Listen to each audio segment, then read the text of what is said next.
Salut à tous, bienvenue sur la clinique. On est avec Dimitri aujourd'hui et on va vous balancer la review de Slamboree 1996 de la WCW. Salut Dimitri. Salut à toi Yann, salut tout le monde. Alors Slamboree, c'est un pay-per-view assez compliqué. Je pense que vous allez adorer cette review tout simplement parce que dans ce pay-per-view, il y a 17 matchs. Alors, vous allez l'aimer, pas forcément pour les bonnes raisons, hein, mais un pay-per-view avec 17 matchs. La durée moyenne, en arrondissant les durées de match, elle est de 5 minutes 12 par combat, donc de la très très grande qualité. Dieu merci, franchement, c'était la dernière fois que la WCW nous balançait le concept comme ça de la loterie létale. Ouais, la loterie.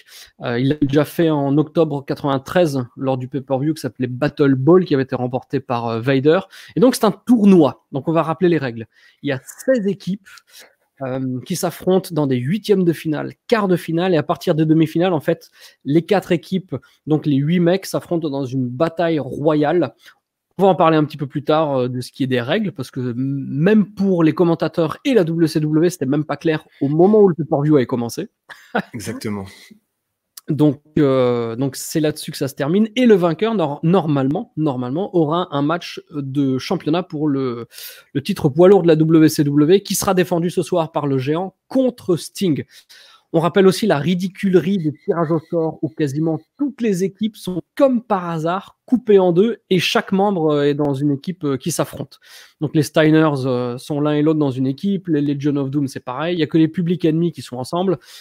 Bref, un pay-per-view, vous allez voir franchement qui vaut le détour. On est, comme vous le voyez sur le magnifique écran que nous a préparé Dimitri, on est en direct de Bâton Rouge en Louisiane, dans le centre qui s'appelle le Riverside Centroplex, et on est le 19 mai. Alors, Centroplex, ça te rappelle pas Sous le Soleil? Centroplex avec Tanya Kinzinger. Tonya Kissinger, Adeline Blondeau, Bénédicte Delmas, qui est d'ailleurs productrice maintenant pour les Mongeville de France 3. Tu sais que c'est une des seules séries que nous n'avons pas en commun parce que j'ai jamais vraiment regardé Sous le Soleil. C'est vrai. On est devant une foule incroyable de 7791 personnes. C'est une jolie petite salle qui est quand même pleine. Et le pay-per-view a été acheté 150 000 fois. Alors, pour comparaison, les pay-per-view d'avant et d'après, dont vous retrouvez les logos sur le visuel, Uncensored avait été acheté 250 000 fois. Et pour ce qui est de Great American Bash, je vous dis rien, on verra ça le mois prochain dans la review. Alors, le mois prochain pour la review, on prévient aussi que ce Slamboree, comme ce qui arrive cette semaine et début de semaine prochaine aussi en termes de pay-per-view WWE, on vous le balance gratos sur la version publique de la clinique. Mais pour ce qui est de la suite à partir de la semaine prochaine, Raw, Nitro et tous les pay-per-view de la Monday Night War, eh bien ce sera pour l'abonnement, l'abonnement exclusif des vidéos privées de la clinique. Et pour ceux qui veulent rejoindre l'aventure, vous êtes déjà pas mal à avoir souscrit au truc. Vous avez le bouton rejoindre sur l'accueil de la clinique. Vous avez aussi le bouton rejoindre sous toutes les vidéos de la clinique. Mais vendredi soir, lors du live, eh bien on s'est rendu compte qu'il y avait pas mal de gens qui n'avaient pas le bouton rejoindre qui apparaissait. Donc pour ceux qui ne l'ont pas, eh bien vous retrouverez dans la description de la vidéo le lien qui vous amènera directement pour pouvoir faire partie du truc, et on prépare énormément de choses pour vous. Donc, Bâton Rouge en Louisiane, putain, je bégaye. Déjà, en début de ce pay-per-view, mon petit Dimitri, quand ça commence, je vois que les mecs arrivent indépendamment. Donc je me dis, sur les 2h45 de show, je pense qu'il y aura déjà au moins 3 quarts d'heure d'entrée de mecs. Exactement, c'est exactement ce qui va se passer, parce qu'en plus, ils reviennent vraiment comme ça pendant tout le show. Ouais. Donc voilà, c'est parti pour le premier tour, donc il va être composé de 8 matchs. On va pas forcément donner les équipes maintenant, on va les découvrir au fur et à mesure. Oui, 8 matchs qui auront tous lieu à la suite sans aucun temps mort, sans aucun minuscule petit segment pour te faire passer le temps. 8 matchs à la suite qui s'enchaînent et on commence par le premier. Déjà, le destin a été filou un petit peu. Il a séparé les équipes. Road Warrior Animal et Road Warrior Hawk sont chacun dans un camp opposé. Animal fait équipe avec Booker T et Road Warrior Hawk fait équipe avec Lex Luger. C'est le premier match. C'est la première fois de tous les temps que les Road Warriors sont adversaires. Ouais. Mais ça n'aura aucun impact car ils vont pas s'affronter. C'est clair. On essaye de nous teaser un petit peu le truc, quoi, et de nous dire ouais, mais ils vont quand même s'affronter. Et puis, mais ce sera quelque chose qui sera fait par d'autres équipes plus tard. Mais pour les Road Warriors, que dalle, quoi. Exactement. Et ouais, on nous tease même pas parce que donc c'est des équipes gentils méchants, des équipes qui ont pas l'habitude d'être partenaires. On nous tease même pas 1 ou 2 minutes de peut-être que ça va bien se passer. Ça commence tout de suite à être le bordel et il y a des tensions au bout de 45 secondes entre Booker T et Animal. Pareil de l'autre côté entre Lex Luger et Hawk. En 3 secondes, ça devient la bagarre générale. Le match dure 6 minutes. Et les 2 dernières minutes, c'est bagarre générale, intervention de ton partenaire qui vient frapper l'autre mec, etc. Enfin, il y a pas une once de. On va essayer peut-être de faire du catch aujourd'hui, car le résultat est important. Car le résultat, on s'en balèque et surtout, on n'a pas le temps. On n'a pas le temps en fait. On n'a pas le temps de rien faire et le résultat importe peu. Et c'est ce qu'en fait on établit dès le premier match, c'est que les mecs préfèrent se soutenir et être fidèles plutôt que de gagner. Ouais, c'est ça. En même temps, en tant que Hawk et Animal, tu te dis bon bah si on gagne, qui c'est qui va enfin il y aura de la dissension au bout d'un moment, mais c'est clair que c'est n'importe quoi. Alors moi j'étais bien inspiré au début dans mes notes parce que j'ai mis que c'est de la daube absolue, blablabla, mais que la foule est quand même assez chaude et même elle explose sur la fin du match. Sauf que on va voir que dans les matchs suivants, je vais enlever la partie où j'ai mis que la foule est chaude et que c'est finalement que de la daube sur pas mal de matchs. Exactement, c'est exactement ça qui va se passer. Et là, sur ce match, c'est typique de la WCW, c'est d'immédiatement rendre la chose extrêmement floue. C'est que là, il y a une double disqualification parce qu'il y a une bagarre générale qui mène à un double count-out à l'extérieur. Ouais. Et on nous dit absolument rien de que va-t-il se passer pour la suite. Exactement. Moi, j'ai aucune idée de est-ce que tous les mecs sont éliminés, est-ce qu'il y a quelque chose. Ouais, on nous dit rien.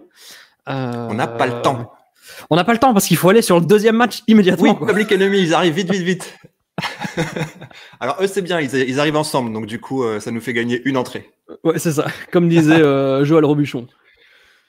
Joël Robuchon, c'était quoi? C'était un chef, c'était lui le chef. Pourquoi il nous fait gagner une entrée? Parce qu'il était restaurateur. Oui, mais il y a plein d'autres lieux où on peut gagner les entrées.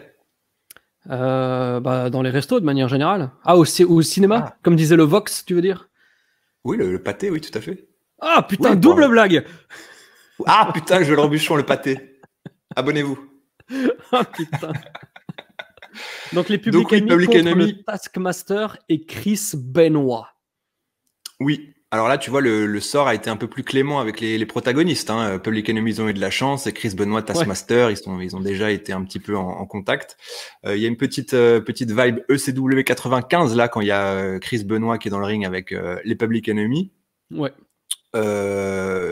J'ai bien aimé à mon avis limite la danse de Rocco Rock et j'ai l'impression que c'est la première fois à la WCW qu'il a montré un petit peu une personnalité différente là. Dans l'ensemble de sa carrière malgré tout, parce qu'on peut reconnaître tous les talents à Benoît, le charisme, l'intensité, la personnalité, le contact avec le public, c'était pas forcément son fort. Hein. Comme disait Nelson. Nelson son fort. Il fait la danse de Rocco Rock et justement les gens, tu vois que les gens sont friands de ce genre de choses et ils n'attendent que ça, ils n'attendent que de voir un peu plus de personnalité de Chris Benoit parce qu'il pop sur la danse. Comme d'habitude, et personne ne le comprend à la WCW, quand t'affrontes les Public Enemy, il faut pas que ça tourne à la bagarre et finalement ça tourne toujours à la bagarre pour désavantager Chris Benoit et le Taskmaster. Ouais, alors avant la bagarre, il y a quand même un truc, je sais pas si tu l'as noté, mais il y a quand même Rocco Rock qui fait un putain de Tilt World Head Scissor sur Benoit. Donc le mec, il fait 2 fois son poids. Ce petit plein de soupe là qui essaye de virevolter autour, c'est vraiment un cage des années 90 où peu importe le gabarit du mec, les mecs font ce qu'ils ont envie de faire. Exactement, c'est ça. Et Rocco Rock, il a envie de faire pas mal de choses. Lui, il était chaud ce soir, quoi. Mais c'est vrai que je suis quand même assez fan des pop du public pour à la WCW sur les moves genre Powerbomb et les trucs comme ça, quoi. C'est un truc qu'on retrouvait pas à la WWE. Bah là, À les l'époque, gens, à l'époque. oui, tout à fait. Mais là, sur ce show en particulier, les gens à bâton rouge, là, ils savent pas encore tout ce qui les attend. Donc, du coup, là, ils sont encore un petit peu naïfs. Ils ont leur regard d'enfant. On est content d'être au catch. Ça va être différent dans 30 minutes. Donc là, il faut 30 minutes, profiter. t'es gentil, parce que ce qui suit après, c'est déjà assez coton, hein, sans mauvais jeu de mots. Coton, la Louisiane. Attention à toi. Mais donc, ouais, c'est la bagarre. Il y a des chaises, on sort les tables à l'extérieur, etc. Ils veulent préparer leur finish sandwich. Ouais. Sur Chris Benoit. Chris Benoit est sur la table. Chris Benoit est sur la table, ouais. Il prépare le finish sandwich et là tu as le Taskmaster qui vient user d'une petite ruse et il fait semblant d'être un petit peu épuisé et il s'appuie sur la table pour bien maintenir Chris Benoit allongé dessus. Et donc du coup horrible. ça permet au Public Enemy de gagner ce match. Ouais, et mais alors attends, avant ça, les mecs se bastonnent oui. un peu à l'extérieur du ring. Et quand les mecs commencent à se bastonner à l'extérieur du ring, j'étais pas persuadé à 100%, mais genre un bon gros 90%, où je me suis dit, putain, les mecs, ils vont oser nous faire le même finish 2 matchs de suite. Franchement, je me suis dit, il y a 9 chances sur 10 qu'il y a un deuxième double compte extérieur. Mais finalement, non, parce que ça revient un tout petit peu dans le ring, ça ressort. Il y avait une tentative avortée d'abord de sandwich à travers la table sur le Taskmaster, mais qui n'aboutit pas. Et ensuite, il y a effectivement le Taskmaster en fait, c'est moite-moite, comme tu dis, il se repose sur Chris Benoit, mais il y a aussi moitié, genre, j'essaye de l'emmerder un peu, semi-étranglement, enfin, on sait pas trop ce qui se passe, et effectivement, après, Chris Benoit se fait écrabouiller la gueule. Et moi, j'adore le bruit des tables. Oui, c'est vrai. Mais la seule chose à comprendre, c'est le deuxième match de suite que tout ça est vraiment mis en avant, c'est qu'en fait, tout le monde s'en branle de gagner. On n'est pas là pour gagner. Bah ouais, mais c'est compliqué parce que justement, c'est des tandems improbables et qui sont là pour. Écoute, tu te dis pendant le premier tour, on fait des efforts et on se qualifie pour la bataille royale. Et bataille royale, chacun pour sa peau. C'est pas plus compliqué que ça. C'est vrai aussi. Tu aurais pu être catcheur. Bah oui, mais voilà. Enfin, c'est pas. Là, franchement, ça fait 2 matchs qu'on nous montre que les gens n'ont pas envie d'avoir un title shot, certainement parce que c'est beaucoup plus facile d'obtenir un title shot en venant juste à Nitro, quoi, en étant présent. On le verra mercredi lors de la review qu'on balance aussi toujours en version publique sur la chaîne. Mais ouais, donc le bruit de table, j'adore le bruit. Il y a toujours un bruit très boisé qu'on retrouvera moins dans les années 98-2000. Je sais pas comment expliquer. Tu vois ce que je veux dire ? On entend plus le bois qui craque. Oui, le bruit un peu crozatier. Crozatier. Meuble et décoration. C'était pas ça leur logo, leur jingle? C'est possible. Ensuite, troisième match. On est au troisième match, il y en a encore 14. Ouais, t'inquiète, moi j'ai tout l'après-midi. Ouais. Rick Steiner et le Bootyman, accompagné de la Booty Babe, contre, pas de chance, Scott Steiner et le sergent Craig Pittman. Putain. Alors moi, franchement, je suis quand même assez excité par l'équipe Scott Steiner, sergent Pittman. Je pense qu'on va avoir de très belles choses dans ce match. La plus belle chose du match, c'est Booty Babe qui n'a pas de soutif. Et comme à son habitude, j'ai envie de dire. Franchement, j'ai googlé parce que là, elle a une tenue extraordinaire. Elle secoue un petit peu tout ça. Et donc, je suis tout de suite allé sur Google pour voir s'il y avait des gens qui disaient quelque chose sur ce show. Et en fait, il y a des gifs. Il y a des gifs de Booty Babe, de l'entrée de Booty Babe. Tu tapes Booty Babe Google, tu tombes sur le gif de ce show, en fait. Ah, comme disait... Ah, je trouve pas. Pierre-Alain Fro, ce show. Voilà, exactement, c'est ça. Attends, je vais essayer de voir si on peut insérer un GIF sur le logiciel d'enregistrement du live. Oh putain, alors là, on va faire de l'audimat. Ah, t'imagines. Vas-y, je te laisse kiffer le match. Ouais, donc alors, avec 8 minutes 20 de match, c'est le match le plus long de tout le tournoi. Ouais. Franchement, il était pas mal. Au-delà de oui, du tournoi, pas du pay-per-view, oui, effectivement. Oui, tout à fait, du tournoi. À un moment donné, il y a une German suplex du sergent Pittman sur la tête de Rick. Il tombe directement sur la tête. Ouais. Le tease, cette fois-ci, c'est la première fois que c'est plutôt bien fait et qu'il y a un semblant d'histoire dans le match. C'est qu'on tease vraiment Steiner contre Steiner, Steiner contre Steiner. Steiner. Et cette fois-ci, contrairement à l'affrontement avec les Road Warriors, ça arrive. Et donc, on a les deux frères qui se retrouvent dans le ring. Là aussi, on nous dit que c'est la première fois. Et franchement, ils nous font une séquence qui, pour moi, a été le meilleur moment du show. Carrément le meilleur moment du show? Pour moi, oui. Ah, franchement, ils luttent au sol, ils se stiffent, ils se mettent des souplexes, ils se mettent des cordes à linge vraiment, vraiment extrêmement brutales. J'ai trouvé que c'était génial et ça dure surtout assez longtemps. C'est quasiment, je pense que c'est plus de la moitié du match. C'est les Steiner qui font de la lutte en plein milieu du ring. Moi, j'étais un chouïa déçu parce qu'on a l'habitude de voir les Steiner à Nitro. Et quand ils sont dans le ring, en général, la foule explose non-stop. Et là, quand ils sont ensemble dans le ring, eh ben, ils savent pas trop quoi faire. Je pense qu'ils savent pas qui encourager, etc. Mais ce qu'il faut retenir de ce match, c'est que quand tu as le Bootyman, donc Brutus Beefcake, et le sergent Craig Pittman ensemble dans un ring, en pay-per-view, tu sais qu'il y a quelque chose qui va pas. On aura l'occasion de se dire ça plus tard, encore de nouveau. Une bonne quinzaine de fois. Ouais, c'est vrai. Non, mais j'aime bien. Après, comme dit, il se stiff pas mal. Il y a une T-bone de la deuxième corde de Scott Steiner sur son frère. Ouais. Énorme. Et la fin, elle arrive un petit peu de manière abrupte. T'as Rick Steiner qui met une German sur Pittman. Il se venge de celle qui s'est pris avant. Et donc, il la maintient en pontée. Et tu as Pittman qui gigote comme un petit verre de terre. Exactement. Comme un verre de terre pour se dégager. Donc, tu te dis, mais est-ce que ça compte comme un dégagement ou pas? Et en fait, ben non. Et c'est fini. Donc, c'est dommage parce que le match était quand même plutôt pas mal par rapport à ce qu'on a vu avant et par rapport à ce qu'on va voir après. Ouais. Alors, en parlant de German Suplex, c'est quand même un petit peu décevant. Parlant de German Suplex, à un moment, il y a, je sais plus si c'est Scott ou Rick qui fait une German Suplex sur son frère. Et à ce moment-là, il y a Tony Schiavone qui dit que c'est une belly to back. Oui, mais ça doit être dans les notes WCW parce que tout le monde dit ça. Oui, c'est vrai. Eric Bischoff aussi. Mais le mieux, c'est qu'à un moment, il y a aussi un des deux, Steiner qui fait une Dragon Suplex sur son frère. Et à ce moment-là, Tony Schiavone dit German Suplex. Oui. Bon, après pour quand même leur donner un petit peu crédit, je trouve que c'est quand même pire. Le trio, là, c'est donc Dusty Rhodes, Tony Schiavone et Bobby Heenan, est quand même beaucoup moins, fait quand même beaucoup moins de conneries orales sur un show de 3 heures là que le trio de Nitro, où il y a quand même beaucoup d'approximations et même de tout simplement d'erreurs en fait. Là, il y en a quand même un peu moins avec ce trio-là.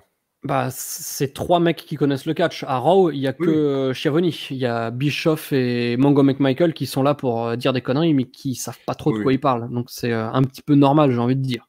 Tout à fait, non, mais c'est aussi assez plaisant de justement voir des fois, et puis tout simplement, bon là c'est des pay-per-view, donc évidemment la structure est pas la même, mais là ça parle de catch quand même quasiment tout le temps, alors qu'à Nitro ils digressent 1000 fois et ils sont vraiment habitués à ne pas parler de l'action qui se déroule dans le ring. Donc ça fait plaisir, à ce niveau-là c'est quand même plutôt sympa. On enchaîne. Ouais, on enchaîne. Ouais, et je balance une petite précision pour tous ceux qui se disent ah tiens, comment ça va être la version des vidéos privées, etc. Sur les pay-per-view, on va aussi rajouter des images qu'on vous passera dans la diffusion. Donc il y aura encore plus de visuels et ce sera encore plus vivant. Voilà. Pas qu'ils s'imaginent que ce sera juste que comme ça, tu vois ce que je veux dire. Tu arrives à insérer le gif le gif d'ailleurs, je ne sais pas comment on dit, le gif de Booty Babe. Je ne sais pas. On va voir ça alors. Tu l'as trouvé déjà? Booty Babe, je te laisse parler du 4e match là parce que j'étais revenu un petit peu sur mes notes. C'est bien gentil à toi. Alors attends, on va essayer de voir. Est-ce qu'une photo où elle pointe, ça compte ou pas? Bah, il faut vraiment que ça shake, quoi. Mais tu l'as devant toi le gif du coup? Bah, j'ai pas le gif. Mais tu tapes Booty Babe gif, c'est le seul. Hein. C'est l'entrée de Slamboree. Alors, putain, Booty Babe gif, là il y a des trucs, on se fait virer de YouTube immédiatement, quoi. C'est très écarté et très blanc, on va dire. Alors, Booty Babe gif. Alors moi je suis en version toujours grande image. Vas-y, je te laisse continuer. Oui, non, mais moi, je faisais semblant j'ai pas envie, en fait. Donc, du coup, c'est pour ça. Ouais, mais pense un peu aux âmes qui nous. Alors là, on a une affiche formidable. On a Jim Duggan et Vicky Wall Street qui sont en plein dans une rivalité extrêmement tendue ces derniers temps. Manque de bol, ils font équipe et ils affrontent les Blue Bloods, Lord Steven Regal et l'écuyer David Taylor. Alors, j'aime bien comment tu l'appelles l'écuyer. Steven Regal devait faire équipe avec son ennemi juré, le Belfast Bruiser, Ouais. mais il l'a blessé dans la bagarre de parking qu'il y a eu à Nitro il y a 2 semaines, si mes souvenirs sont bons. Et là, la WCW, dans sa grande bonté, elle lui dit, bon, t'as pas ton partenaire, on va te mettre ton pote. Ouais. Alors là, je crie à l'injustice quand même, parce que là, Steven Regal est quand même plutôt aidé par rapport au reste, qui sont tous sujets à la loi du sort pour avoir un partenaire. Et lui, on lui dit, bon, allez, on te met ton copain. Donc franchement, tu te dis qu'ils sont quand même pas mal avantagés. Ça va pas du tout les servir parce qu'ils vont être éliminés dans 3 minutes. Mais il se passe absolument rien dans ce match. Franchement, j'ai eu du mal à écrire des notes. La story, c'est que Wall Street n'aide pas Duggan et veut pas faire le tag. Alors, Wall Street, ouais, c'est tout. Wall Street, il a une superbe tenue avec un joli costard. Oui. Et moi, oui, il l'enlève. Mais moi, ce que je me dis, c'est que bon, c'est pas non plus un truc de ouf, tu vois. Mais pourquoi il n'avait pas eu ce costard? Enfin, faire un costard avec 3 broderies, c'est pas très compliqué. Pourquoi est-ce qu'il l'avait pas à Nitro depuis plus de 6 mois qu'il est à Nitro, tu vois? Parce que le gars, là, enfin, sa tenue, son singlet, il est horrible. Et à Nitro, il arrive toujours comme ça. Donc, je sais pas pourquoi, soudainement, là, il a sorti son truc. Mais parce que c'est un push, là. Il a un push avec Jim Duggan, là. Ouais, mais putain, va te faire foutre, quoi, avec ton scotch, putain. Mais, attends, spoiler. Ouais, mais quand je vois ce match-là qui dure que 4 minutes, je me dis que finalement, c'est pas plus mal que certains matchs, voire la plupart d'entre eux, aient été très courts pendant ce pay-per-view. Ah oui, quand même, quand on voit l'affiche, il gagne avec le scotch de la mort, qui s'enroule. Alors, il s'enroule même pas forcément autour du poing, il s'enroule jusqu'en haut de l'épaule, tu vois. C'est vraiment extrêmement mal fait. Va te faire foutre avec ton scotch, putain. Exactement. Et par contre, Dave Taylor le scelle comme dans les Looney Tunes, tu vois. Il le scelle, il tombe à plat directement et il est inconscient. Non, mais moi, j'en peux plus, putain, de ce scotch. Non, mais j'en peux plus de ce scotch. Ça fait combien on l'a vu, ça? On l'a vu pendant 3 semaines, là, de suite, quasiment à Nitro. Ouais. Ah, c'est tout ce que ça te fait. Ben non, mais moi, tout ce show-là, pour l'instant, c'est une catastrophe et il manquait plus que le scotch. Il manquait plus que le scotch et il manquait plus que le match suivant, mec. J'allais dire, dis-toi que le match prochain est encore pire. On a certainement l'équipe la plus intéressante de ce tournoi, Dick Slater et Earl Robert Eaton. Ouais. Contre, là par contre, un peu de divertissement, contre Alex Wright et Disco Inferno. Ça m'a vraiment fait plaisir de revoir Disco, qu'on n'avait pas vu depuis longtemps à Nitro. Oui, il est formidable, toujours son entrée extraordinaire, sa musique, toute sa tête de con. Dès le départ, il vient se cacher dans le coin parce qu'il veut pas qu'on le décoiffe. Le match dure 2 minutes et se 2 finit. minutes ouais. Un peu plus, ouais. Ouais, 2 minutes 40. Je sais pas. Moi, j'arrondis, tu sais, c'est à partir du moment où c'est 2 minutes 30, je dis que c'est 3 minutes pour être sympa, quoi. Ouais. Alors, Dick Slater, il a des faux airs de Marc Mercier, je trouve. Oh. Il y avait des gros plans et je me suis dit, tiens, ouais. Et alors, pour moi, je trouve qu'il ressemble plus à Rock Caroli. Merci. Le gif de la Booty Babe, je l'ai sous les yeux, je fais clic droit, enregistrer l'image sous, et ça me l'enregistre au format texte. Donc je comprends pas tout à l'internet. Ah merde. Ouais. Bon, tant pis. Mais je pense que là, on en a suffisamment parlé pour que les gens aillent le chercher. Ouais. Mais on va voir. Pour la version, pour l'abonnement payant, évidemment, on va rajouter un max d'images qu'on vous balancera pendant le pay-per-view. Pendant la review, je veux dire. Donc, ce match, c'est de la merde. Et j'ai trouvé ça très dommage de faire gagner Dick Slater et Bobby Eaton, qu'on ne voit jamais à Nitro, ni l'un ni l'autre. Alors que Alex Wright et Disco Inferno, c'est pas que les mecs sont super récurrents à Nitro, mais on les voit quand même de temps en temps. Donc, imagine s'ils vont en finale, les gars. Ça serait quand même bien drôle.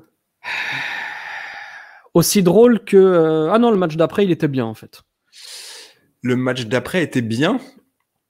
Ah oui, effectivement. Ouais, effectivement. Pas bien pour les standards de Slamboree 96, quoi. Oui. On a Diamond Dallas Page et le Barbare contre Humorous et Ming. Ouais. Dans un match qui a duré 5 minutes, mais 5 minutes de on se met sur la gueule entre Ming et le Barbare notamment. Eux, ils n'ont pas tergiversé, quoi. Ils se sont dit, vas-y, c'est l'occasion de pouvoir taper là. On peut taper fort contre ces gens, on le sait. Et eux aussi, ils ont bénéficié d'un tirage au sort absolument pas clément. Hein. Comme par hasard, les Faces of Fear coupés en deux, comme disait le rabbin. Donc, ça a bien stiffé pendant 5 minutes, ouais. Alors, à un moment, il y a un espèce de double pin. Oui, alors là, ça n'a... Pour le finish. Ça n'a aucun sens. Tu veux le décrire un petit peu? Alors, si mes souvenirs sont bons, tu as... Ah, j'ai hâte de... En fait, je n'ai pas de souvenir. Tu n'as pas de souvenir? Non, mais si, mais je sais plus qui... Je sais que c'est le Barbare qui gagne en battant Humorous. C'est ça. Donc, et pendant ce temps, en même temps, Ming fait le couvre pin Diamond sur DDP. Dallas Page. C'est ça. L'arbitre, il se met au milieu, il fait un double compte comme ça. 1, 2. Et il compte jusqu'à 3, le mec. Oui. Il compte jusqu'à 3. Donc, il compte le double pin avec les deux mains. Donc, quand il le fait, ça veut dire qu'il reconnaît le fait que les deux pins sont valables. Tu es d'accord? Effectivement. Sauf qu'après avoir compté jusqu'à 3, il fait « Ah non, pied dans les cordes !» Sauf que, je suis pas forcément une référence, mais je me suis dit « Mais j'ai rien vu, putain, c'est quoi ce bordel ?» Donc je suis revenu 20 secondes en arrière, j'ai re-regardé le truc. Voilà, Diamond Dallas Page avait un pied sous la corde, donc effectivement, le pin n'était pas valable. Mais s'il n'est pas valable, tu comptes que celui qui est valable et qui va donner la victoire qu'il va revendiquer après avoir compté. Mais non seulement ça, mais quand tu te rends compte que effectivement tu l'avais pas vu, c'était juste le mec était un peu comme ça en étoile, comme quand tu dors tout seul dans ton lit. Et ben non seulement ça, mais de l'endroit où il comptait, le mec au milieu, c'était impossible qu'il voit le pied. Donc c'est vraiment genre on m'a dit quelle était la storyline, je la fais, mais je ne me soucie absolument pas du fait que éventuellement ce soit crédible par rapport à ce que moi je fais dans le ring. Donc c'est le match était plutôt sympa pour les standards de Slamboree, mais c'est impossible que le mec ait vu le pied. Donc, mais après, on nous dit en plus, on nous rajoute une couche de confusion à la confusion en nous disant que Ming qui fait le... Non, attends. Tu vois, moi, je ne comprends plus ces choses. C'était qui? Attends, il suffit de regarder les équipes. C'est Ming qui a fait le pin sur DDP. Oui, voilà. Mais donc, et l'autre... Le Barbare qui a fait le pin sur Humorous. Oui, mais voilà. Mais donc, du coup, le barbare est considéré comme gagnant et on nous annonce aussi que Ming n'était pas l'homme légal. Donc, de toute façon, le pied n'a rien changé, en fait. Double raison de ne pas avoir compté l'un des deux pins. Exactement. Voilà. Donc, on rajoute une autre raison, histoire de dire, vous compreniez rien, on va encore vous augmenter votre compréhension. Eh bien, nous non plus, mesdames et messieurs. Non, franchement, c'est dommage parce que c'est le deuxième match plutôt acceptable du show qui finit vraiment en autre boudin. Mais moi, je reviens sur le Battle Ball 93 que je me souviens avoir regardé à l'époque où je copiais des cassettes vidéo. Je me souviens que c'était une purge, mais immonde. Et ce Slamboree, finalement, c'était pas... Alors, si je l'avais regardé juste pour moi, pour le plaisir, je serais pas allé au bout du pay-per-view, ça c'est clair. Oui. Mais c'était pas non plus... C'était de loin pas le show le plus corvé que j'ai regardé pour les reviews sur la clinique. Et j'en profite d'ailleurs pour dire aussi que sur l'abonnement payant de la clinique, je pense qu'on va faire des pay-per-view rétrospectivement et aussi quand les abonnés vont nous dire tiens on aimerait bien que vous fassiez ce pay-per-view, franchement on va s'y mettre et puis on va le balancer aussi en contenu exclusif parce que mais soyez clément sur les requêtes. Oui voilà, mais par exemple Slamboree 93 pour le Slamboree 96 pour le fun, on peut se dire bah tiens on va voir ce qui s'était passé à Battle Ball 93 mec. Voilà, là, je suis prêt là. Là, franchement, je t'ai dit, là, je suis prêt. La nuque est mouillée, moi je peux plonger là. The nuke is mouilled. Alors ensuite, allez septième match du tournoi. Déjà. Fire and Ice qui ont eu de la chance contre Big Bubba et Stevie Ray dans un match qui aura duré 3 minutes 30. Là, ça commence à devenir vraiment difficile parce que comme dit, c'est le 7e match sans aucune interruption. y a pas au une moins, seconde de au moins pause ça entre toutes ces s'enchaîne, tu merdes. vois. Ça s'enchaîne, ça Oh, putain, s'enchaîne. mais un petit segment, un petit machin, un petit match hors tournoi quelque part, parce on nous en met dans la deuxième partie du show. Ouais. Big Bubba a un nouveau look de biker. Qu'est-ce que t'en penses de ce look de biker? Pas ça, look de. Enfin, c'est le biker. C'est le biker que tu vois dans Vie ma vie, tu vois, quoi. Je veux dire, il y a. Il a un petit goatee assez bushy là, assez saillant. Un pantalon en cuir et un petit bandana quoi. Pour moi c'est un look de biker. Hein. Mais qu'est-ce qui justifie ce nouveau look, sachant que la dernière fois Ah! qu'on l'a vu, il était Big Baba. Ouais. Aucune information. Écoute, pourquoi pas Euh, le mec comme ça, il aime bien. Voilà, il embrasse une nouvelle carrière. Peut-être qu'il avait oublié sa tenue aussi. Ah, peut-être, peut-être. Je ne sais pas. Écoute, c'était un match de brut. Oui. Par contre, totalement insignifiant. Il y a vraiment rien de significatif qui se passe dedans. Et ça se finit par un double shoulder block. Oui, Bam, double coup c'est de ça. bélier, fin du match. Et alors, ce qui est ouf, c'est que. Enfin, ce qui est ouf.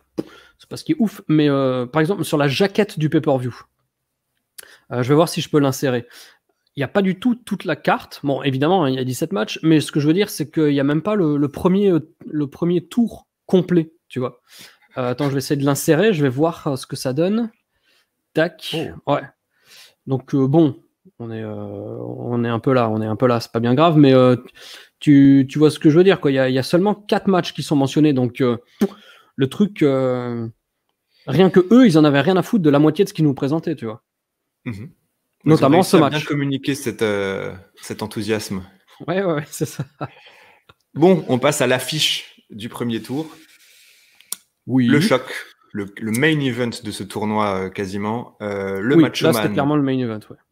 Eric Flair contre Arn Anderson et Eddie Guerrero. Malheureusement, le match ne durera que 4 minutes.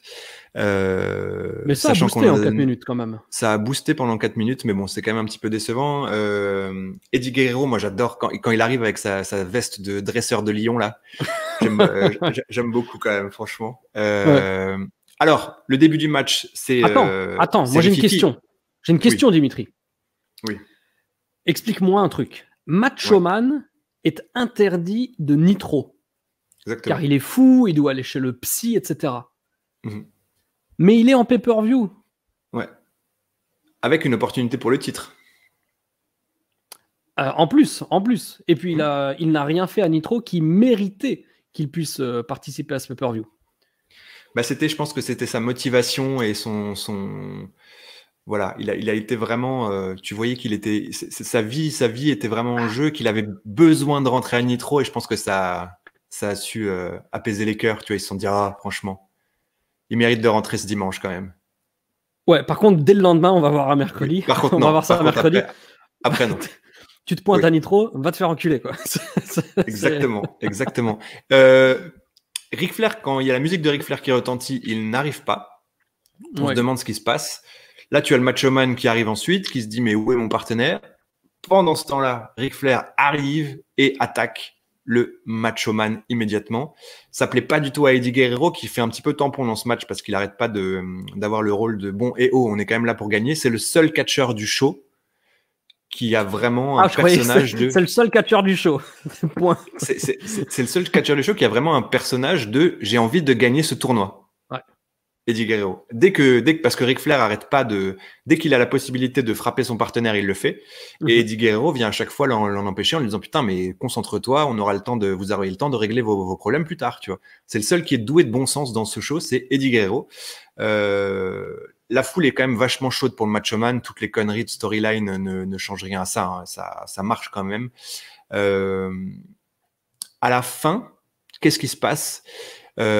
Savage attaque Ric Flair à l'extérieur, si mes souvenirs sont bons, je crois. Et pendant ce temps, Arn Anderson, qui est donc partenaire de Eddie Guerrero, lui met un DDT Oui, et se casse en disant bon vas-y, je laisse la victoire à Ric Flair. Ric Flair remonte dans le ring et couvre Eddie Guerrero pour la victoire. tout à fait. à l'issue d'un match qui était bon, la foule était, c'était la meilleure foule depuis le début du show. On se croirait presque à Nitro. Et non, franchement, même si les relations entre les mecs sont évidemment très compliquées, hein, c'était quand même bien. Notamment, moi, ce que j'apprécie tout particulièrement, c'est quand les mecs se mettent des atémis dans le coin et qu'il y a la caméra qui est juste à côté. C'est toujours mais un tel bonheur quand ça arrive. Moi, je kiffe. Je regarde toujours ça avec des casques. C'est le son, le bruit sourd des atémis qui claquent à la WCW. Mais il y a quand même une petite frustration parce que du coup, à ce moment-là, je pense qu'il y a quand même quasiment 1h15 de show déjà. Tu as vu quand même merde sur merde et des combats avec des catcheurs qui sont pas forcément les plus intéressants de la WCW. Et donc, quand tu arrives à Eddie Guerrero, Macho Man, Ric Flair, etc., tu t'attends à peut-être une petite bouffée d'air pur, tu vois, quelque chose qui dure un peu plus longtemps. Et là, le match est évidemment vraiment chouette parce que tout le monde se casse le cul pour que ça soit correct, malgré les stipulations qui sont ridicules. Malgré que ça dure que 4. Mais ça dure que 4 minutes quand même, tu vois. Donc c'est quand même assez dommage. À la fin du match, les Horsemen se liguent contre Macho Man et il se prend une baffe de Miss Elizabeth. Ric Flair continue l'assaut, etc. Tu te dis, putain, pour le deuxième tour, ça va être joyeux. Ouais. Et donc après ça, on a une pause avec du tirage au sort. C'est ça. Mais en termes de rythme et de structure du show, c'est une catastrophe ce Slamboree 96. Donc déjà qu'on n'a pas de temps, en plus, on va faire un tirage au sort au lieu de, comme ils auraient très bien pu faire, et ça n'aurait absolument choqué personne, parce que il y a tellement de trucs qu'ils ne disent pas, qui te balancent comme ça, genre débrouille-toi, il fallait le deviner ou autre. Ils auraient très bien pu enchaîner sur le match qui suit, qui ne fait pas partie du deuxième tour, mais en tout cas, ils auraient très bien pu économiser 4-5 minutes de tirage au sort pour simplement enchaîner avec les combats, quoi. Ou donner mais une minute de plus. Oui, putain, ils ont un partenariat avec Hooters, notre restaurant favori. Ouais, je vais chercher une petite photo pour vous la mettre en incruste pour vous montrer ce que c'est Hooters aux États-Unis, parce que c'est beau quand même, Hooters. C'est le restaurant préféré de Michael Scott dans The Office. Et de Ian Colby dans la vie aussi. C'est vrai. La dernière fois que je suis allé à Hooters, c'était. Est-ce que tu es déjà allé à un Hooters en Europe? Tout à fait, à Budapest, on en avait un pendant quelques années. Ah oui, d'accord, putain. Parce que, alors, je sais plus où c'était en Allemagne, je crois que c'était à Francfort, il me semble, quelque chose comme ça. La saucisse de Francfort, tu veux dire? Bah, du coup, c'est tout à fait, c'est pour ça. Et il y avait un Hooters à Francfort, et je peux te dire que c'est pas le rêve américain là-bas. Ah, c'était des Hildike? Ah, franchement, là, c'était pas agréable. Hein. C'était pas agréable du tout. C'était les mêmes tenues, mais c'était pas les mêmes physiques. Hein. Ouais, aïe. Parce que c'est vrai que Hooters, niveau, comment dire, respect et conditions de la femme, c'est pas non plus la panacée. Attendez, je vous ai trouvé une petite photo, là, je vais vous la partager si elle charge, parce qu'elle a l'air un petit peu lourde. Voilà. Elles sont belles, hein, elles sont belles. Et donc les nanas servent comme ça. Tout à fait, elles sont, c'est tout à fait avoué qu'elles sont recrutées sur leur physique. En même temps, si elles sont pas recrutées sur leur physique, ça fait un peu de tâche, quoi. Et oui, bon, il y a plein de questionnements qui concernent cette chaîne de restaurants, mais en tout cas, là, tu te dis, bon, bah, c'est sponsorisé par Hooters, et donc il y a ces jeunes serveuses qui sont autour de Minjin pour faire le tirage au sort. Alors bon, on va pas décrire le tirage au sort du deuxième tour, on en parlera quand ça viendra. On passe au premier match hors tournoi. Oui, mais on nous explique quand même. On nous explique une heure après ce qu'on nous a pas expliqué au début du show, c'est-à-dire que dans le premier match qui s'est terminé en double décompte extérieur, eh bien les deux équipes sont éliminées, donc on va tirer au sort. Alors c'est quoi? Alors oui, donc en fait il y a un tournoi, par exemple King of the Ring et compagnie. Tu as des comment on dit, des brackets, comment on dit en français? Des brackets. Rien à voir avec ton pantalon, hein. Oui. Non, je sais pas comment on traduit. Non, mais voilà, donc en fait, il n'y a pas des branches. Il y a pas de branche comme ça où ils gagnent, ils vont en finale. Donc, en fait, le truc, c'est que il y a toutes les équipes qui se sont qualifiées pour les quarts de finale, qui sont dans un pot commun, mais comme il y en a deux qui ont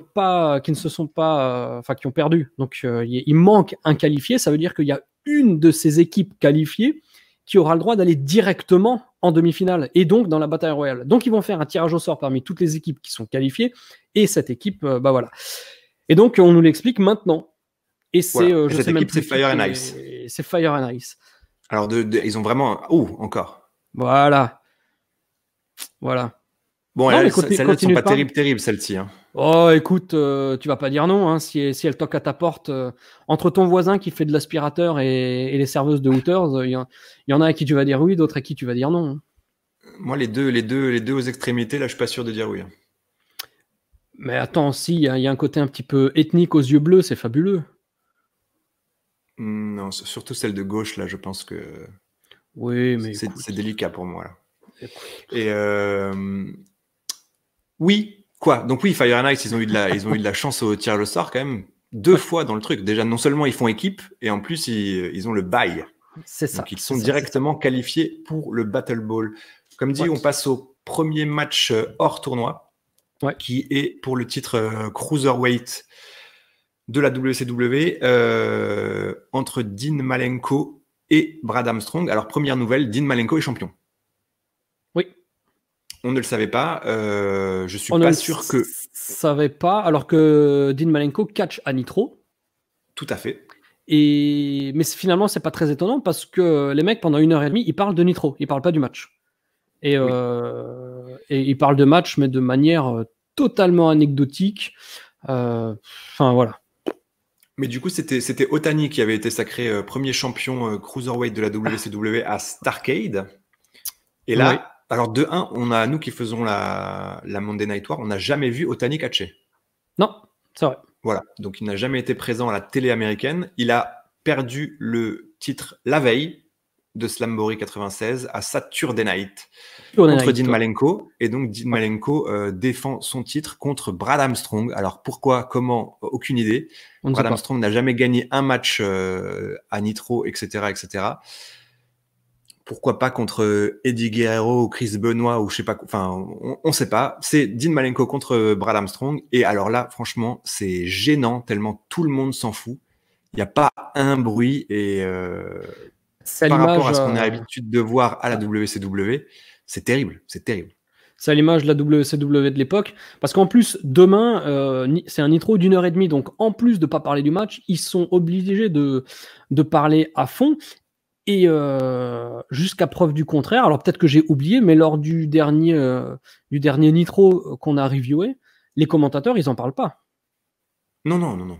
Donc c'est-à-dire que là, en pay-per-view qui se destine exclusivement à des gens qui ont envie d'acheter le pay-per-view, on va leur donner une info, alors que le monde en général n'a pas cette info. Et c'est le monde en général qui va regarder Nitro demain soir sur TNT. Donc c'est... Exactement. on n'a pas d'accès, on ne comprend pas ce qui se passe. Je n'ai pas l'accès. Le match est plutôt long, il dure un peu plus de 8 minutes. Franchement, il bosse vraiment fort, c'est solide, mais bon, la foule est saoulée par le show, donc rien, absolument rien, même pas le Gutbuster de la 3e corde, rien ne suscite réaction. Je regrette un petit peu quand même qu'il n'y ait pas suffisamment d'images de ce pay-per-view sur Internet pour vous les mettre, parce qu'elles sont toutes très vieilles, très floues, machin. Mais ça viendra pour le prochain pay-per-view qu'on vous met en public sur la clinique de la WWE. Mais on n'en dit pas plus. Donc oui, ce match... Oui, la foule est vraiment saoulée et ça montre vraiment l'état en décrépitude là, de la division cruiser de la WCW à ce moment-là. Heureusement, bientôt, dès le prochain show d'ailleurs, on a Rey Mysterio qui va arriver. Quel prochain show? Pay-per-view, tu veux dire? Oui, dès le prochain pay-per-view, oui, tout à fait. Ouais, Great American Bash, qui sera évidemment reviewé avec des animations et des images et des trucs sur l'abonnement de la clinique. Brad Armstrong, à un moment... Glacier is coming. Attends. Brad Armstrong qui fait le Texas Coverleaf sur Dean Malenko, donc il essaye de le battre avec sa propre soumission, sauf qu'il le fait dans le pire endroit du ring pour faire une soumission, c'est-à-dire complètement logé, acculé dans le coin du ring. Donc Malenko, le mec, il a juste à faire ça et ses épaules touchent les cordes, tu vois. Ouais.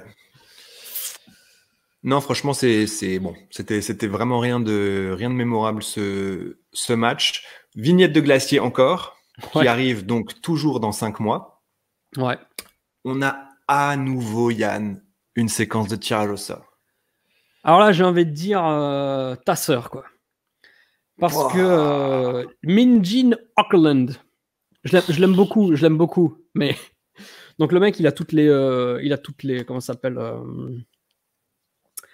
toutes les enveloppes là et il tire donc les affrontements. Donc avant on a tiré au sort qui c'est qui ira directement dans la bataille royale de fin de show et là maintenant on va tirer au sort les matchs qui vont avoir lieu tout de suite après d'ailleurs.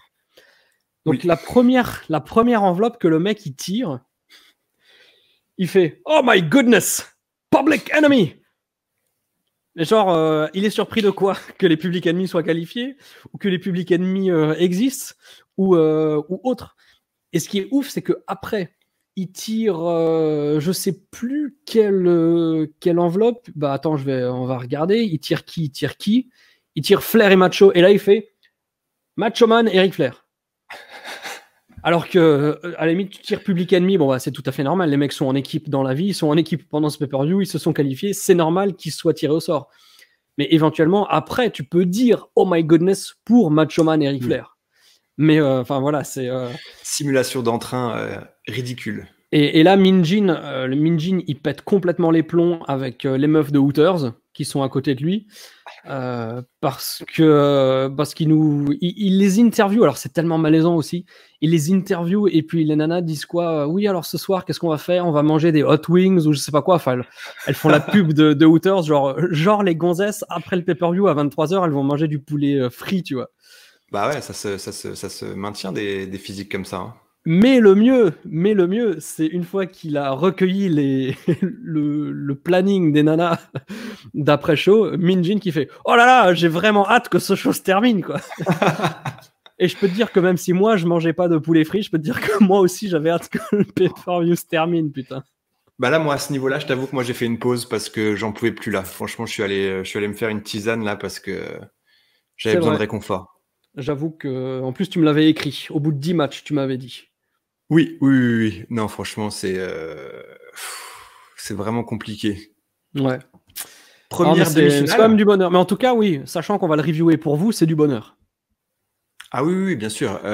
Première demi-finale, Dick Slater et le Earl Robert Eaton contre Jim Duggan et Vicky Wall Street. Là, tu te dis quand même que ça va chier.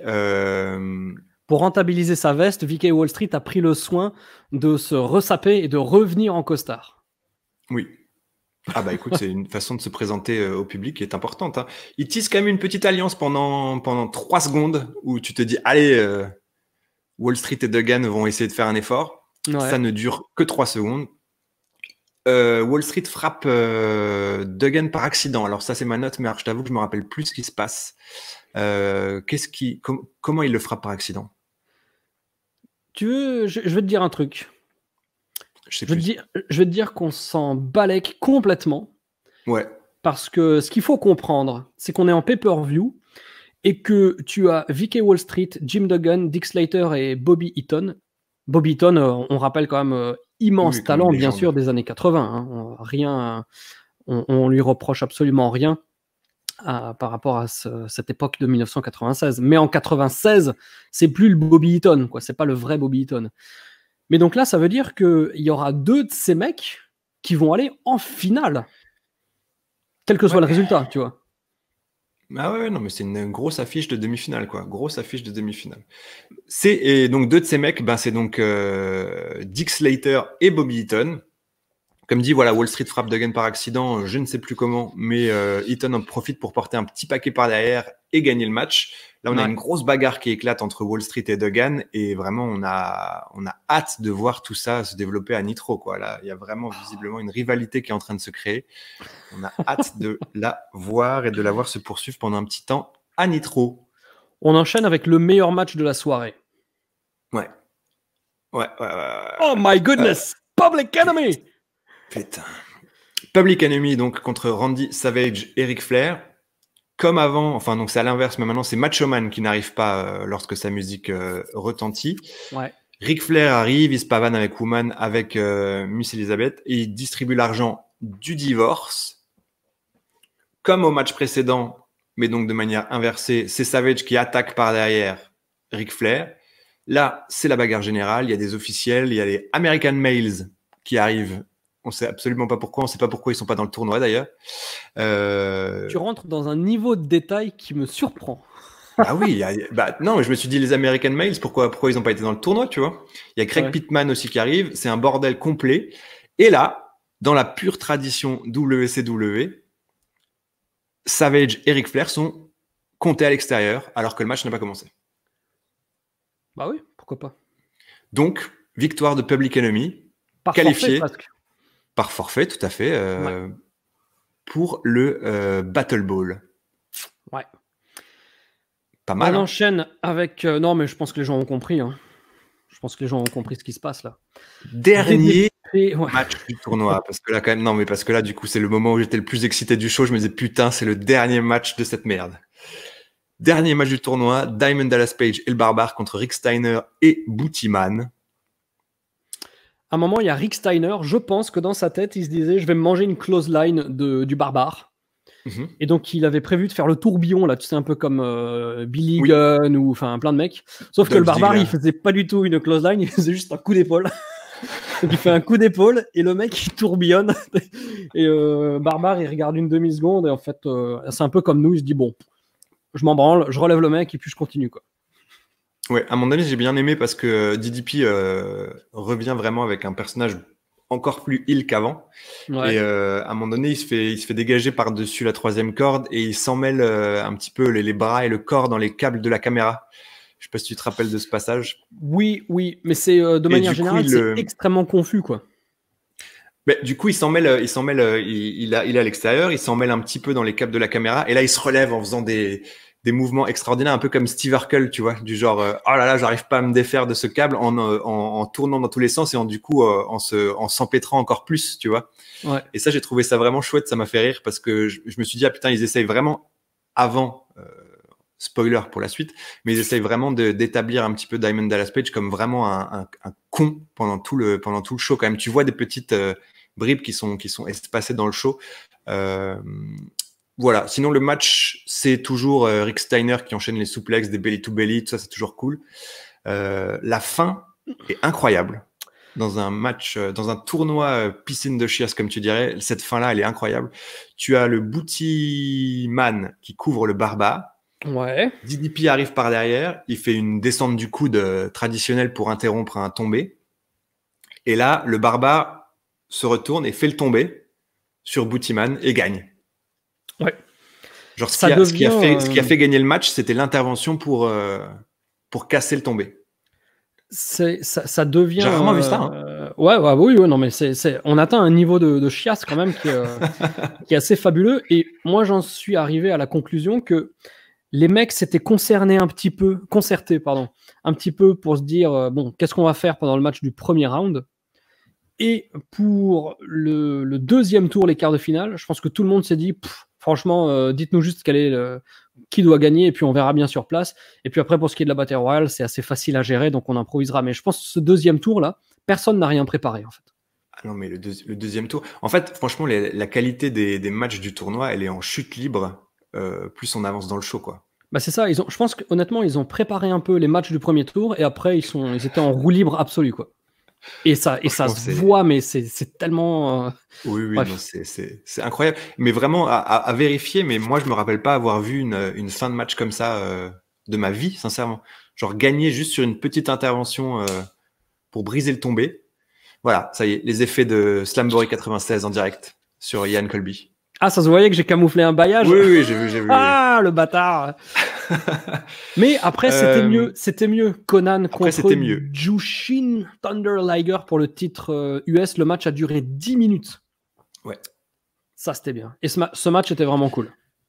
C'était vraiment cool, franchement. Je sais pas si c'était parce que j'étais totalement désespéré des 2 heures qui venaient de passer, mais c'était un bon match. C'est un bon match. Quand je regarde Slamboree, je trouve que ce match est très cool. Oui, c'est ça. C'est comparativement, etc., etc. Il y a Mike Tenney qui vient aux commentaires pour donner son expertise. Conan arrive vêtu d'un drapeau de Cuba et il faut bien rappeler que Conan n'est pas mexicain, contrairement à ce qu'on pense. Tout à fait. Bien un Cubain.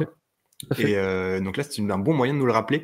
Voilà, bon là, c'est la WCW comme un Nitro qui met un peu en avant ces réseaux internationaux là. Moi, je déteste quand Liger il est en noir. Je pense que déjà, j'enlève une étoile pour la note du match. J'aime pas. Pour moi, Liger c'est rouge et c'est uniquement rouge, tu vois. Ah, d'accord, non, ok. J'aime pas Liger quand il est en noir.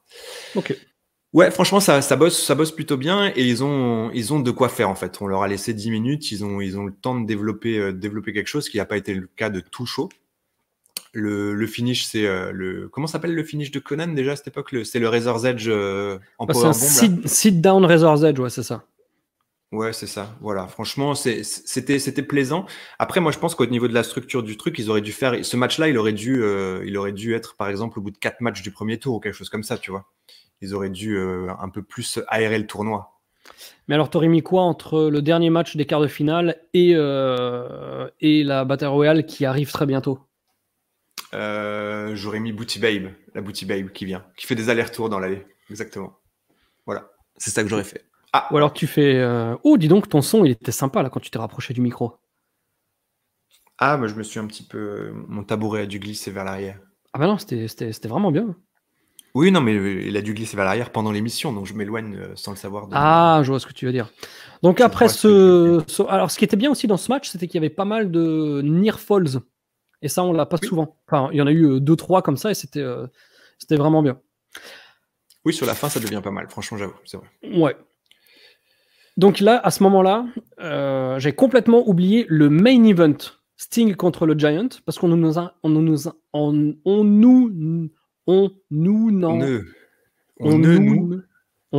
en a pas parlé du tout. Voilà, merci.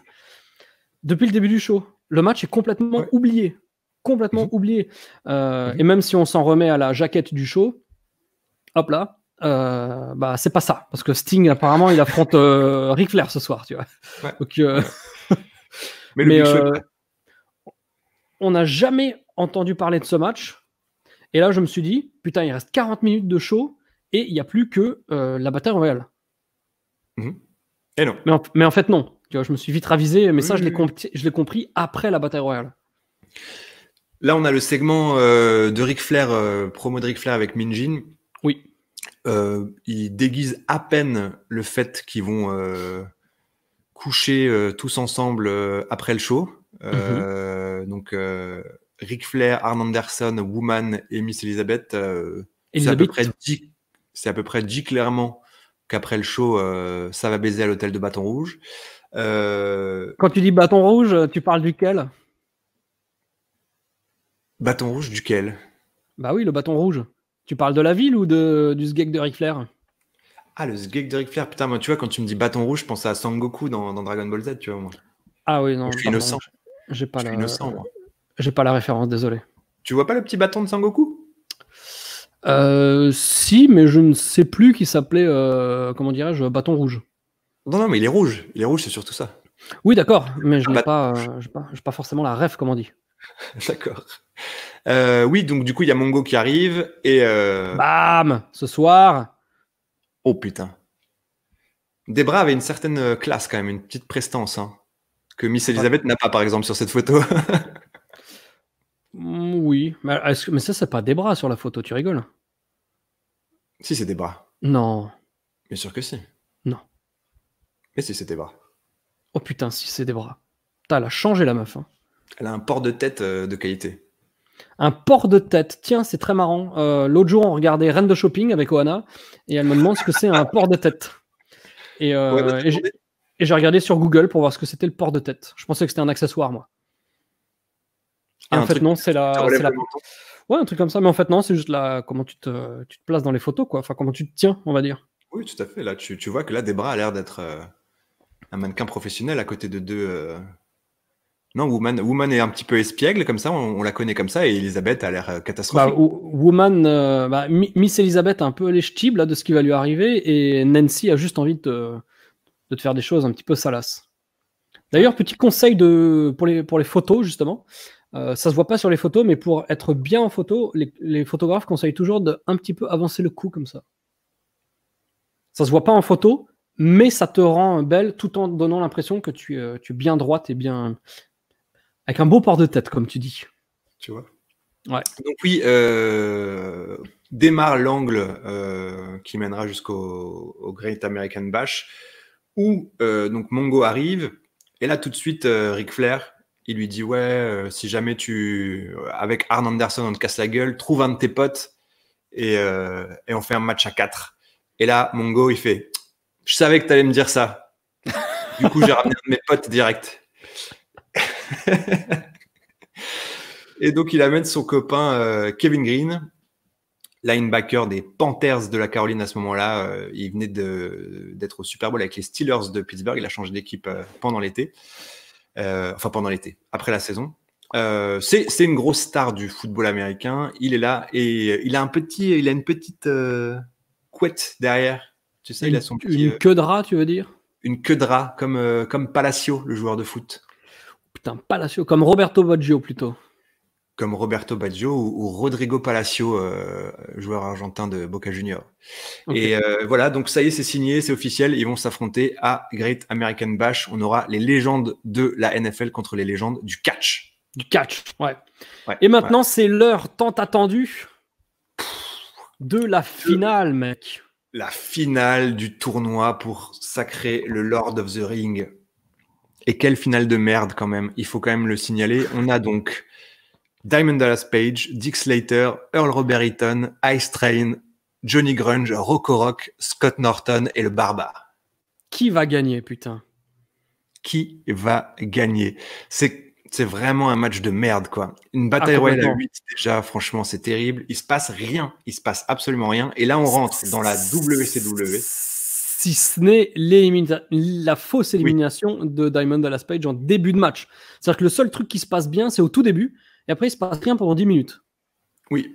Donc, Diamond Dallas Page fait le spot de Shawn Michaels Royal Rumble 95, où en fait, il passe par-dessus la 3e corde. Il ne touche le sol qu'avec un pied. C'est à peu près évident et clairement exposé. Du coup, il a le droit de revenir dans le match et le match se poursuit. Ça aura de l'importance plus tard. Il se passe strictement rien. Il nous remet Hooters. Pourquoi il nous remet Hooters? Comme ça, pour pas oublier pour se redonner un petit peu de force, quoi. Le match, il se passe absolument rien. Il y a des éliminations qui sont insignifiantes qui se suivent. Le Final Four, c'est DDP, le Barbare, Johnny Grunge et Ice Train. Mm-hmm. À ce moment-là, tu as Dustin Rhodes qui dit vraiment à plusieurs reprises que le seul moyen de gagner le match, c'est de faire passer ses adversaires par-dessus la 3e corde. C'est une bataille royale comme on connaît. À ce moment-là, mais vraiment 4 secondes après, Diamond Dallas Page rentre en transe et il met des Diamond Cutters à tout le monde. Tout ce qui bouge. Là, quoi? Oui, à tout ce qui bouge. Oui, tout à fait. Il met 3 Diamond Cutters à ses 3 adversaires. Et là, il fait le tomber 1, 2, 3 sur Johnny Grunge. Et là, tu as Dusty Rhodes, tu n'entends plus parler. Et tu t'entends vraiment qu'il se dit putain, mais c'est quoi cette merde, quoi? Ça fait depuis le début du match que je dis de la merde, en fait. Donc là, 1, 2, 3, il pin Grunge. 1, 2, 3, il pin Ice Train.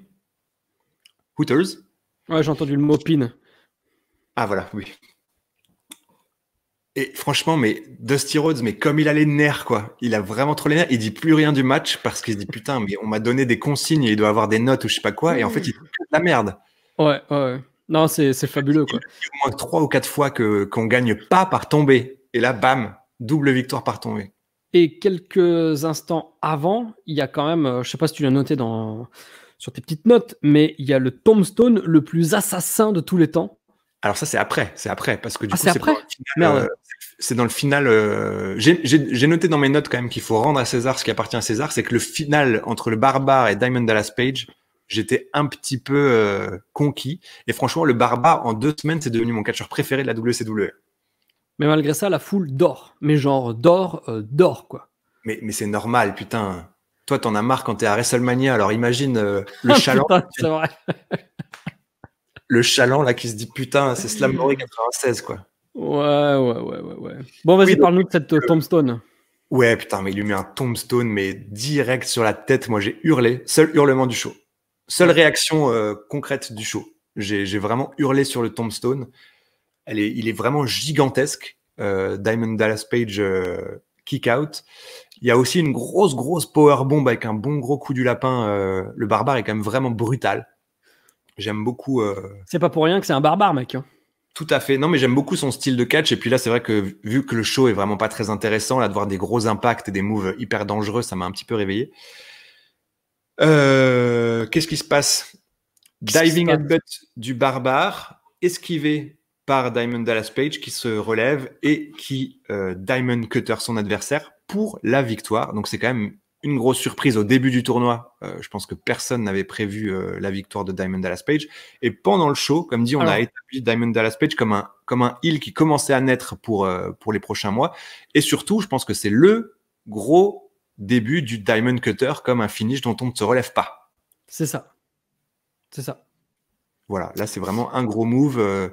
Mais ils vendent bien la victoire quand même avec. Ils disent c'est unbelievable, c'est le Lord of the Ring, il y a des feux d'artifice, etc. Alors que personne nous a matraqué sur la grandeur du truc et la grandeur du vainqueur et tout ça, quoi. C'est-à-dire que d'abord, on avait un tournoi très confus avec plein d'équipes et effectivement, d'ailleurs, est-ce que ça avait été mentionné précisément que le vainqueur obtiendra un match de championnat? Je suis même pas sûr. Si? Si, ça, je crois que si, par contre. Ok. Mais on se dit pas que c'est un gros événement. Mais quand il gagne, c'est feu d'artifice pour 96, c'est genre le plus gros truc de tous les temps, équivalent à l'entrée de Ric Flair quand il vient en pay-per-view, quoi. Ah là, c'est la fin de WrestleMania 9, le truc. Hein. Ouais. WrestleMania 8, pardon, WrestleMania 8. Pourquoi je dis WrestleMania 9? Ah non, WrestleMania 9, tu confonds avec les pétards autour des miroirs de Lex Luger. Oui. non, donc tu coupes bien les bougies magiques d'anniversaire, là. Oui, c'est ça. Ouais, donc oui, voilà. Donc Diamond Dallas Page aura un title shot contre le géant. Clin d'œil. Pas contre le géant. Peut-être contre Sting. C'est vrai, effectivement. Car il part bien en besogne. Après tout ce show. Ouais. Le géant contre Sting pour le titre de la WCW avec une stipulation originale. Lex Luger sera menotté à Jimmy Hart pendant le match. Sachant que eux-mêmes sont libres. Ils sont pas menottés contre un poteau. Ils sont tout à fait libres de mouvement. Mais ils sont ils sont simplement menottés ensemble. Ce qui va pas forcément leur empêcher quoi que ce soit. Enfin, ça va pas empêcher Lex Luger de faire quoi que ce soit, surtout. Oui, c'est vrai. Voilà les petits feux d'artifice. Tu vois, là, on reconnaît Kimberly, là, à droite de Lex Luger. À droite de Lex Luger. Pourquoi tu dis ça? Je sais pas, là, c'est un beau cas. J'ai plutôt l'impression... À droite? À sa droite ou à notre gauche? Ou alors là, tu rentres dans des trucs où moi, je comprends plus, là. Je suis totalement... j'ai des problèmes de... le seul corps qu'on voit, il est à gauche de Lex Luger. Enfin, à sa droite, mais à notre gauche. À droite de l'image, à droite de Lex Luger sur l'image. Le premier corps, j'ai surtout l'impression qu'elle a un sgag, quoi. Ah oui, tiens, c'est vrai. Ouais. Effectivement. Tiens, regardez Dimitri qui regarde les sgags de plus près. Ah hop là. Trouver une autre photo de Hooters pour le prochain. Ok, je m'en charge. Vas-y. Sting est vraiment bon dans ce rôle-là, quand même, je trouve. Oui, bien sûr. De maxi babyface en péril face à un mec qui est beaucoup plus grand que lui, beaucoup plus fort que lui, etc. Je trouve que Sting est vraiment extraordinaire dans ce rôle-là. Il arrive vraiment à captiver l'attention de la foule. Et tu vois que sur ce main event, on arrive sur des ambiances qui ressemblent à Nitro. Oui. Il suffisait d'avoir des stars, en fait. C'est aussi simple que ça, le catch. C'est ça. Et c'est vrai que le match, en plus, est vraiment bien foutu. Moi, j'ai trouvé que le match était plutôt bon. J'étais étonné. Je me souviens, d'ailleurs, je sais plus quand c'était, mais je me souviens qu'il y avait déjà eu un Giant contre Sting à Nitro et que je m'étais fait la même réflexion en me disant putain, Sting arrive à faire sortir aux géants des matchs tout à fait corrects. Il arrive à faire sortir la foule de ses gongs. Oui, non, franchement, ça c'est vraiment chouette.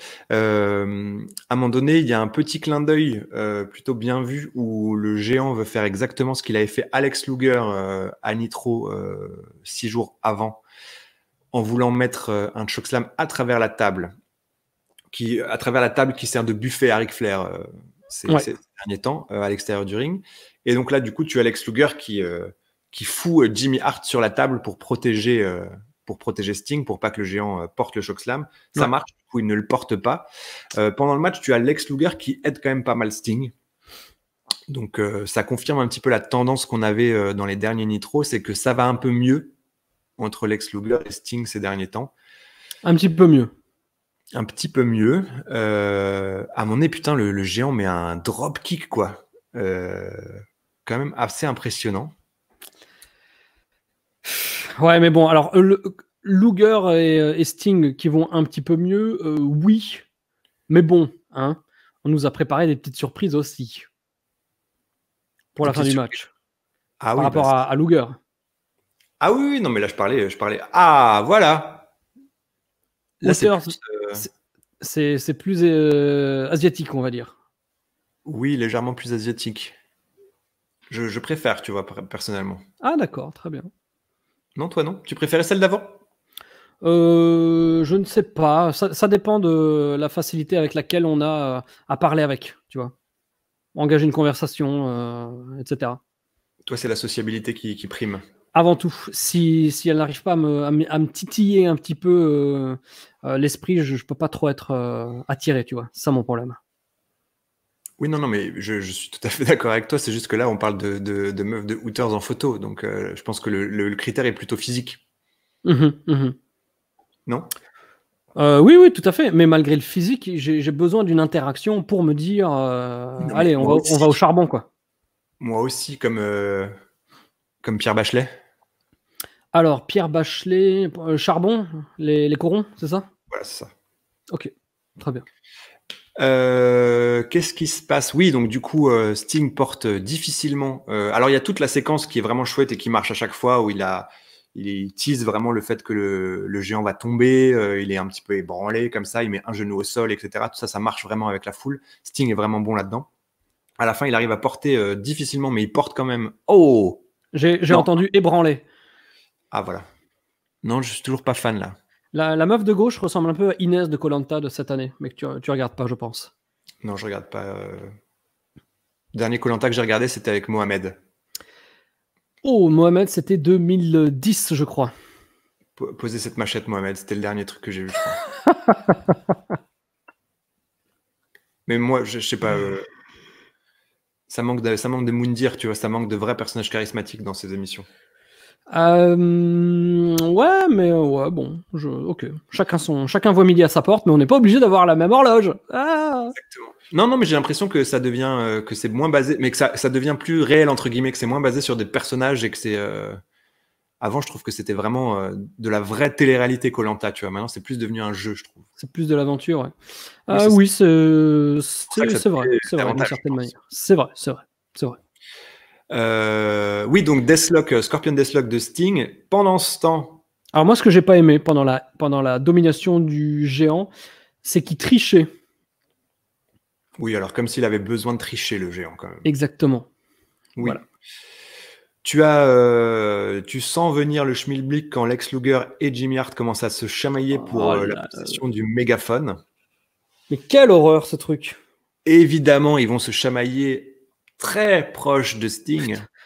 Les mecs sont obligés de monter sur l'apron pour se chamailler. Mais alors, attends, putain, mais est-ce que tu vas t'insurger et nous mimer cette chamaillerie qui est d'une horribilité sans borne, ou tu veux que je m'en charge?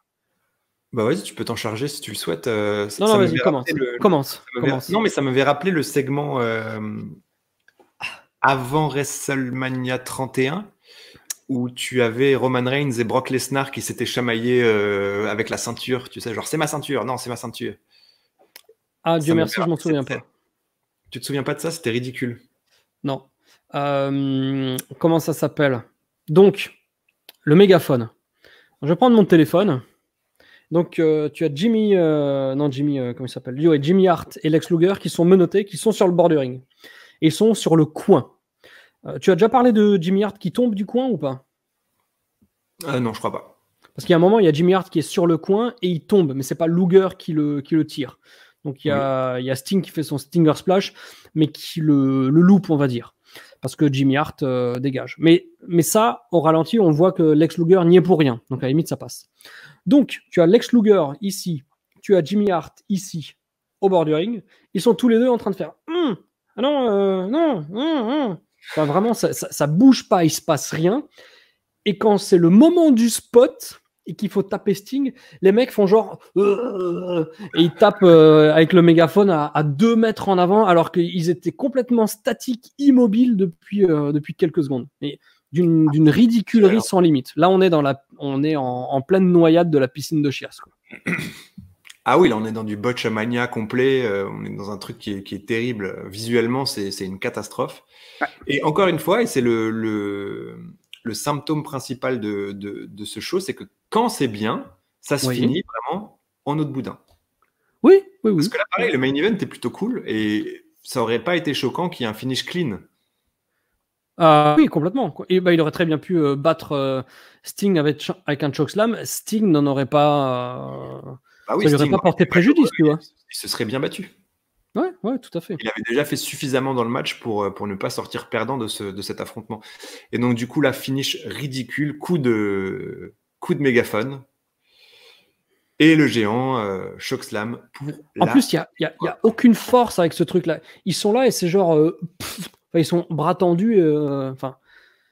Bref, voilà. Oui, il faut le regarder. C'est extrêmement, extrêmement mal fait. Encore plus que ce que tu essayes de nous mimer avec brio.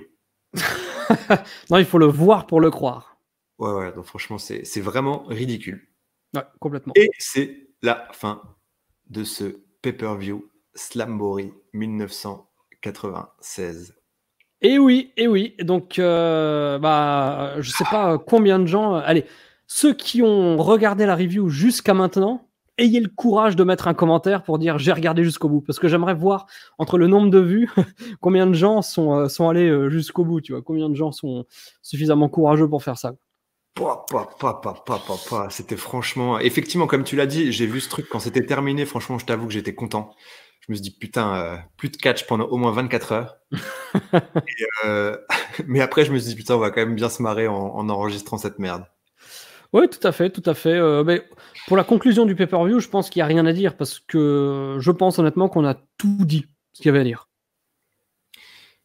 Très mal foutu, extrêmement mal structuré et particulièrement indigeste. Ouais, c'est pas si mal. C'est une bonne conclusion. Ouais. Voilà. Donc voilà, pour ceux qui sont toujours présents, merci d'avoir regardé cette review jusqu'au bout. Ceux qui ont voulu en savoir plus et qui ont rejoint les abonnés, merci d'avoir soit cliqué sur rejoindre en dessous de la vidéo, soit dans le lien qui est dans la description. Et puis nous, on vous retrouve mercredi pour le dernier podcast public de la Monday Night War, avant les débuts de la NWO la semaine prochaine. Et puis, nous, on vous réserve une autre petite surprise qu'on va balancer en gratuit public sur la chaîne, un autre pay-per-view.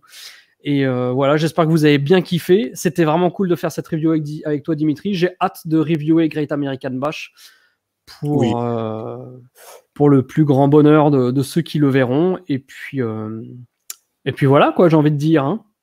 Oui, franchement, c'est cool de faire des pay-per-view aussi. Et là, ça va, on commence par le bas. Donc maintenant, tout va mieux se passer.